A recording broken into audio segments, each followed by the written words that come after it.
Sleigh bells ringing, diamonds blinging, carols singing, famous season, sleigh bells ringing. Now, I am not a person who typically watches holiday-themed content.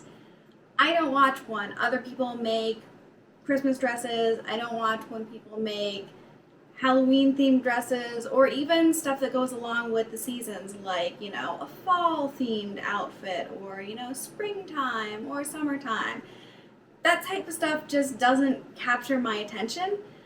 So I don't know why I thought that it would capture my attention enough to be absorbed in a project. But I wanted to give it a shot, so I decided I was going to start small with a Christmas-themed 18th century pocket. And this is something that I needed to make anyways for my 18th century ensemble. So I thought, why not go ahead and make it Christmas themed? I started by cutting out the rough shape of a pocket about the size of a sheet of paper. Then drew my initial design in pencil before outlining it in ink.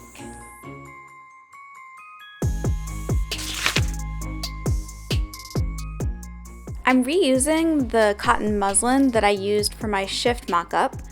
If you want to check that video out, I will link it in the description below. But that material is so thin that I was able to lay my design directly underneath and then just trace over it using a fabric marker.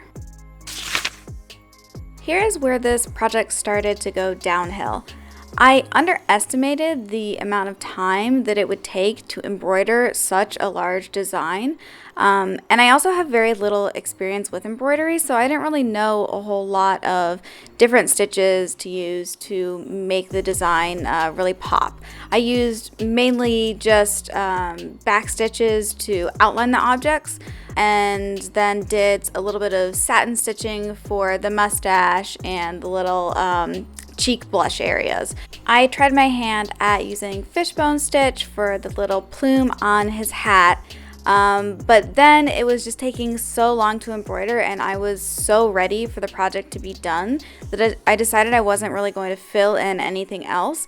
And just to make it look a little bit more impressive, I had some little seed beads lying around, and so I just kind of like sewed those on in little clusters to fill up the space on the hat, and then sewed red ones on in rows for the jacket.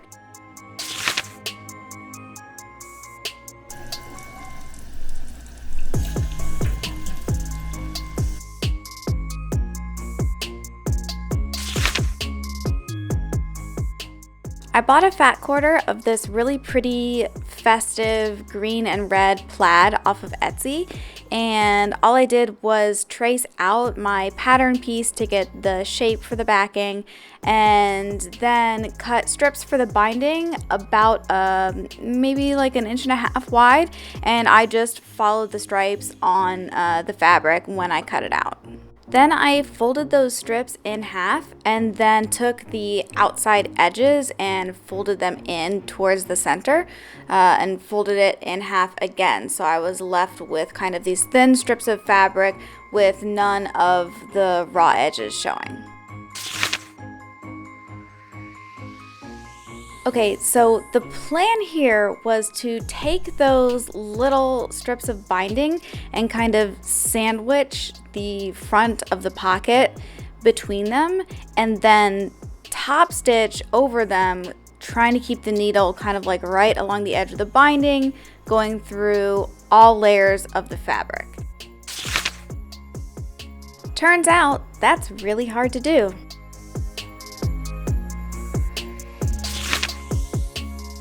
Okay, so I wasn't off by that much, so I decided to just sew the little corner part in by hand.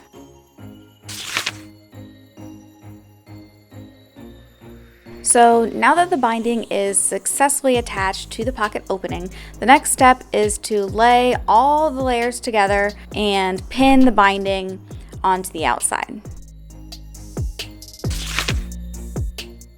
I tried that same technique of sandwiching all the layers between the binding and then top stitching through all of them.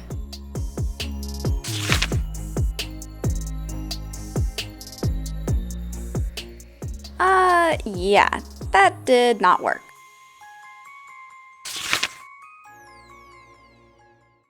Remember, the seam ripper is your friend, not your enemy. Your friend. Your friend. Yeah, yep, your friend.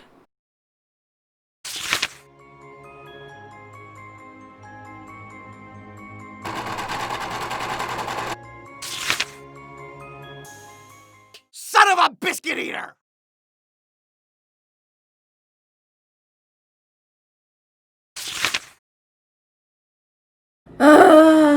I hate Christmas projects. Really, any holiday themed project is the stupidest thing I've ever heard of. Why I decided to do this project, I don't know. So I have now cut some bigger strips that hopefully once I fold these, I'll be able to top stitch them down okay. If this doesn't work and I need bigger strips or different strips or anything, then too bad, because I don't have any more fabric.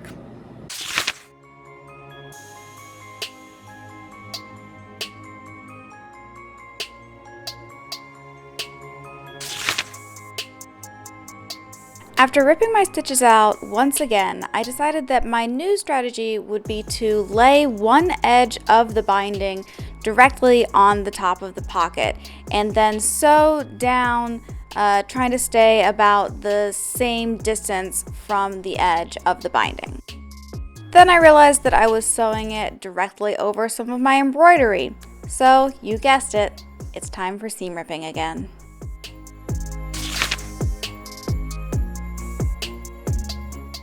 Okay, so now I've got the edge of the binding lined up with the edge of the pocket, and I am sewing down the line from that initial fold that I had made.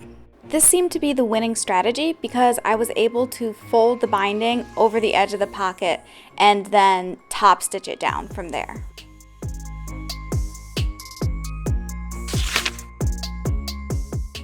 Then I cut a length of cotton twill tape long enough to tie around my waist, folded it over the top edge of the pocket, and top stitched it down. You may be thinking, haven't I learned my lesson from all those other failed attempts at top stitching binding? The answer to that question is clearly not. But I got lucky, and top stitching the twill tape actually worked out remarkably well.